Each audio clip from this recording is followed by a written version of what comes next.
Indonesia ini lukisan Tuhan. Sebuah lukisan itu tidak indah sekalipun bingkainya adalah emas. Kalau di bingkai itu kain putih, ada indahnya? Enggak ada. Warna kontras itu diperlukan untuk menampilkan sebuah lukisan yang sangat indah. Maka itu jangan ada yang mau mengacak-acak lukisan Tuhan di Indonesia, sebab itu adalah bonus indahnya. Maka itu saya di Kementerian Agama mencoba untuk membuat kurikulum cinta.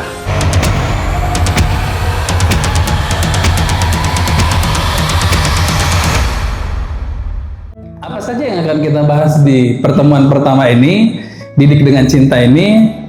Satu, hubungan cinta dan filsafat. Jadi kita tidak langsung masuk bicara filsafat yang berat-beratnya. Kita agak melipir dulu sedikit yang relate dengan keseharian ustadz-ustadzah kami di sini. Yang kedua, bicara tentang tingkatan cinta. Yang ketiga, membahas tentang tingkatan ilmu.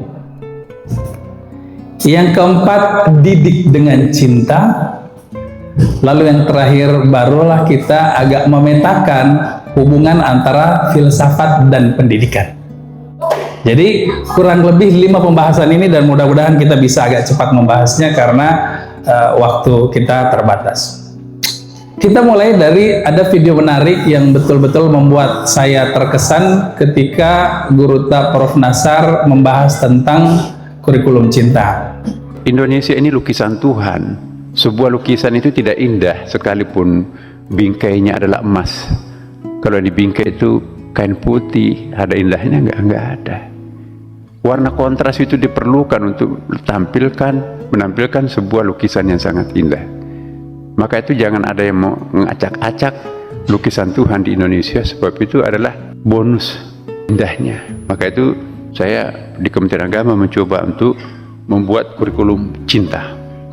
Beliau menekankan adanya keragaman, adanya perbedaan, itu adalah sesuatu yang justru anugerah. Ibarat sebuah lukisan, sebagus apapun bingkainya seperti emas, tetapi kalau di situ cuma kain putih, kanvas putih kosong saja, itu tidak menarik. Dibutuhkan warna yang beragam untuk melahirkan lukisan yang indah, dan itu adalah kekayaan kita. Jangan mau dipecah belah, sehingga justru harus dirajut. Makanya beliau mencanangkan kurikulum cinta. Nah, lalu apa hubungan cinta dan filsafat? Karena sebenarnya fokus kita ini, ustadz-ustadzah sekalian, para guruku, adalah tentang filsafat. Filsafat ini berasal dari kata filosofia. Philo itu artinya cinta, dan sofia adalah kebijaksanaan. Jadi di masa itu Yunani banyak orang-orang yang menyebut dirinya bijaksana, disebut sebagai sofis, tetapi apa yang mereka lakukan sebenarnya hanya memutarbalikkan fakta. Mereka orang-orang yang punya kepentingan yang memutarbalikkan fakta dan menyebut dirinya sebagai sofis, sebagai orang yang bijaksana.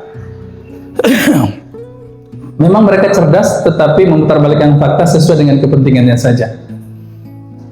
Nah, kalau mungkin waktu itu trennya filsafat, kalau sekarang mungkin di Indonesia trennya hukum. Ada yang orang yang betul-betul dia menguasai hukum, tapi nggak tahu nih posisinya bagaimana. Kurang lebih seperti itu. Nah, ada orang yang cerdas pada waktu itu bernama Pitagoras. Kita mungkin mengenalnya hanya dalam matematika, teorema Pitagoras. Padahal beliau sebenarnya adalah seorang filsuf, manusia yang tercerahkan. Ketika ada yang berkata padanya, Anda juga ini seorang sofis, Anda juga ini orang yang bijaksana, dia mengatakan tidak. Saya cuma cinta kebijaksanaan. Saya cuma filosofia. Dari situlah muncul istilah filosofi, cinta kebijaksanaan. Jadi justru ungkapan yang sangat rendah hati. Bapak Ibu sekalian, dengan demikian mestinya orang yang belajar filsafat itu semakin lama semakin rendah hati. Ilmu padi, sesuatu yang banyak dilupakan, itu mestinya ada di filsafat. Kenapa? Karena semakin dia berisi, dia semakin runduk. Bukan malah semakin menanduk, cari gara-gara sama orang, ribut sama orang, tidak. Justru di situ filsafat mengajarkan kebijaksanaan. Nah, bicara cinta di Yunani memang ada beberapa istilah Bapak Ibu sekalian. Ini penting untuk diketahui. Di Yunani ada cinta yang disebut sebagai eros. Ini eros cinta yang lebih dekat dengan romantis, ketertarikan fisik, dan sangat mungkin kata eros ini juga yang dekat dengan kata erotik. Yang kedua ada kata filia. Filia ini cinta persahabatan, cinta kepercayaan yang kuat. Ini yang dekat dengan kata filo tadi ini. Bagaimana rasa cintanya? Ini karena percaya, karena persahabatan, karena kedekatan, pertemanan yang kuat. Ada storge. Storge ini cinta kasih sayang dalam hubungan keluarga. Ini berbeda lagi ceritanya. Dan terakhir yang tertinggi adalah agape. Agape adalah cinta mutlak yang tanpa pamrih, tanpa syarat. Nah, ini 4 tingkatan cinta, dan dalam kaitannya dengan filsafat, kata yang digunakan di sini adalah philo yang dekat dengan philia. Cinta pada kebijaksanaan. Nah, lalu kalau ini warisan dari filsafat Yunani, filsafat Barat, apakah kita seorang Muslim juga mengenal konsep tingkatan-tingkatan cinta itu? Kita kan cuma taunya cinta doang, mahabbah paling lah. Sebenarnya di Islam juga menarik, dan salah satu master of love yang luar biasa yang tidak pernah lepas, mungkin akrab dengan kita, adalah Jalaluddin Rumi. Rumi justru menggambarkan bahkan sampai 7 tingkatan tentang cinta itu. Yang pertama adalah asyik, rindu. Rindu keinginan yang kuat. Jadi Bapak Ibu mungkin pernah mengalami satu perasaan, ini orang ngeselin tapi kok ngangenin gitu loh. Hati-hati. Lawan dari cinta itu bukan benci, Bapak Ibu sekalian. Kenapa? Karena ketika benci sudah bercampur rindu, siap-siap lahir sesuatu yang lebih dahsyat daripada cinta. Kenapa? Karena rindu itu pintu masuknya. Ini orang ngeselin tapi kok ngangenin. Nah, itu tahap pertama. Kerinduan berupa keinginan yang kuat meski dia belum tahu itu apa penyebabnya. Yang kedua, dia sudah mulai tahu levelnya ihtiram. Dia ada kekaguman pada sesuatu itu, pada objek itu, pada orang itu. Dia sudah mulai sadar, oh ini yang bikin saya rindu. Itu levelnya. Lalu yang ketiga, karena kekaguman pada keagungan yang dicinta itu adalah namanya khidmat. Kalau tadi istilahnya guru kita Taufik cerita tentang Syekhona Abbasi yang berkhidmat di sini. Ini kata khidmat ini.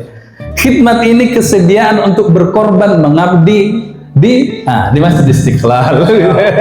Nah, inilah gunanya kata khidmat tadi. Itu juga adalah level gambaran cinta, Ustaz-ustazah, guruku sekalian. Selanjutnya, ketika dia sudah sampai di level khidmat, biasanya sudah dia masuk fana. Fana ini hilang, merasa tak berdaya di hadapan cinta. Dia takluk di hadapan cinta. Agak berat ya. Selanjutnya masuk pada mahabbah. Nah, inilah yang populer di kita. Mahabbah ini mirip dengan agape kalau tadi mereka. Yakni cinta tanpa pamrih, cinta tanpa harap. Ini mahabbah, mirip. Tetapi di Islam apakah selesai di situ? Oh tidak. Tidak semudah itu, Ferguson. Masih ada dua tahap lagi kalau di Islam. Apa itu? Ittihad. Ittihad ini dia lebur pada sesuatu yang dicintainya. Nah, ini sudah pembahasannya tasawuf, agak berat masuk ke sini nih. Tapi minimal sebagai informasi dulu pada kita, pengetahuan pada kita, jenis cinta apa yang ingin kita ajarkan, kita sampaikan kepada anak didik kita. Lalu yang terakhir adalah baqa. Baqa ini sebenarnya mirip dengan fana, tapi lebih persisnya fana fillah. Bagaimana dia itu sudah sadar bahwa cinta sejati itu kekal abadi dan dia lebur di dalamnya. Nah, ini tingkatan cinta tadi gambarannya dalam filsafat Barat, dan ini salah satunya dalam filsafat Islam kaitannya dengan mistisisme Islam sebagian diantaranya. Nah, pertanyaannya kemudian Bapak Ibu sekalian, kalau kita ingat tadi yang disampaikan oleh Prof. Menteri membangun kurikulum cinta, sebenarnya ini kan ada persoalan loh. Kenapa? Karena kalau kita ingat kata Agnes Monica,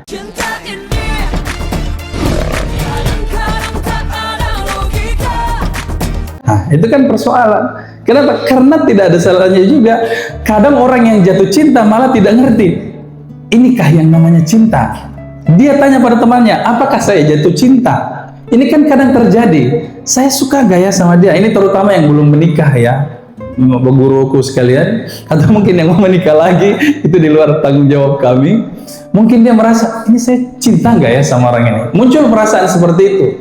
Artinya, kalau dilogikakan saja tidak bisa, bagaimana mau menjadi sebuah kurikulum?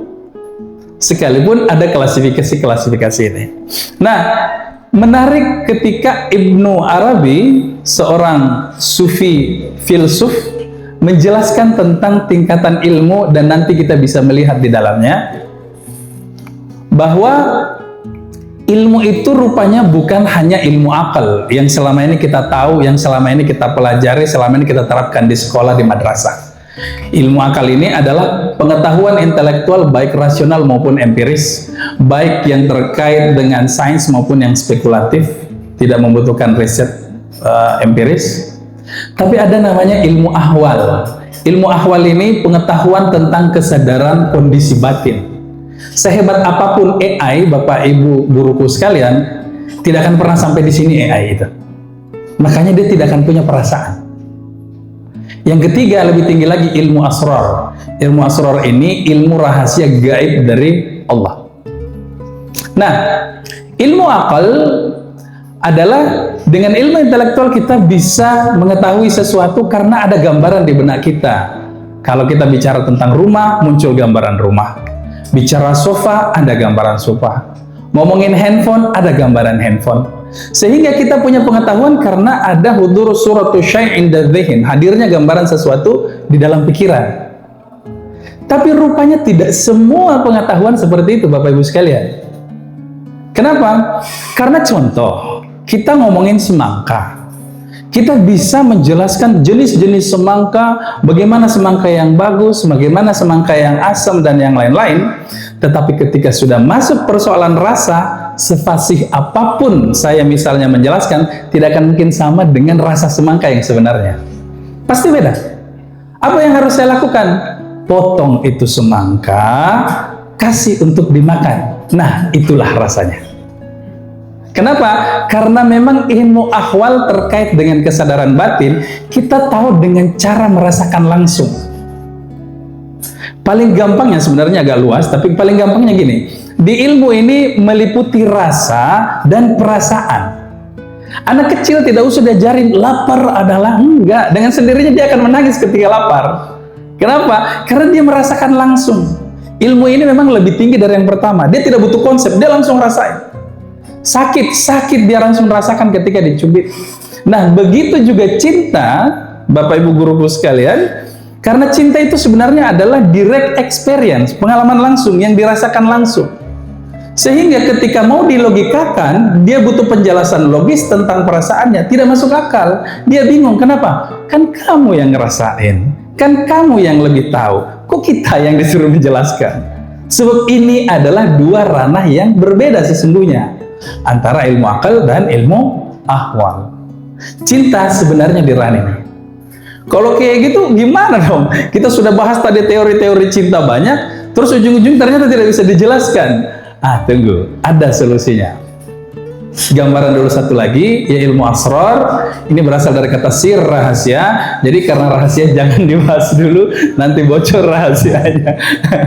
Jadi yang ini kita tidak bicarakan. Kesimpulannya Bapak Ibu sekalian adalah didik dengan cinta. Gambarannya adalah kenali filsafat untuk mengenali sesuatu secara lebih mendalam. Yang kedua, kenali cinta dan tentukan cinta seperti apa yang akan diajarkan pada anak didik kita. Karena tadi kita sudah kenal klasifikasinya tuh. Eros, janganlah diajarin, eros bahaya.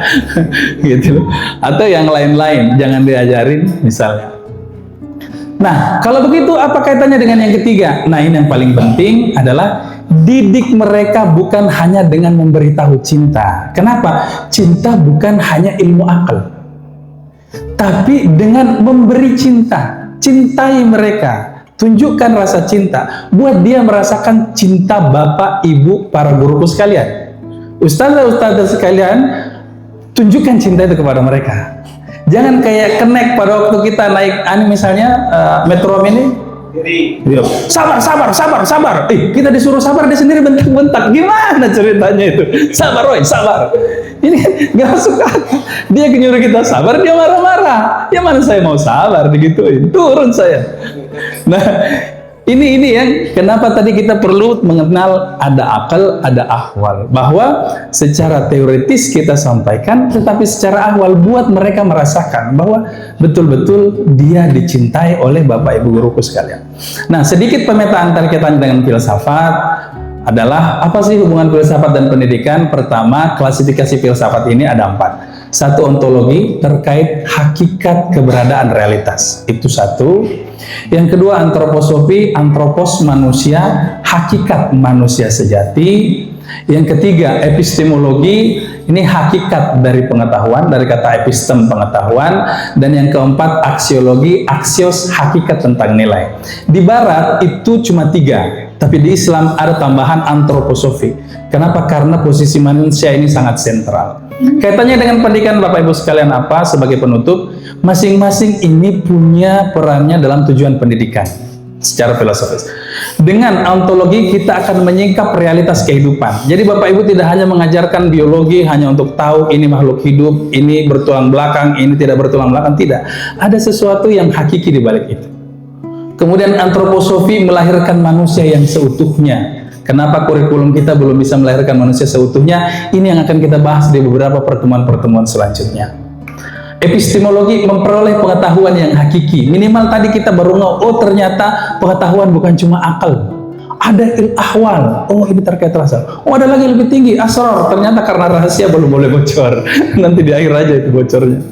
Lalu yang terakhir, aksiologi menjalankan nilai tentang hidup yang sebenarnya. Apa sih sebenarnya yang paling penting dari nilai kita jalankan, terutama kita sebagai muslim, pendidik muslim. Sekian dari saya sebagai pengantar, mohon maaf jika ada yang kurang berkenan. Assalamualaikum warahmatullahi wabarakatuh.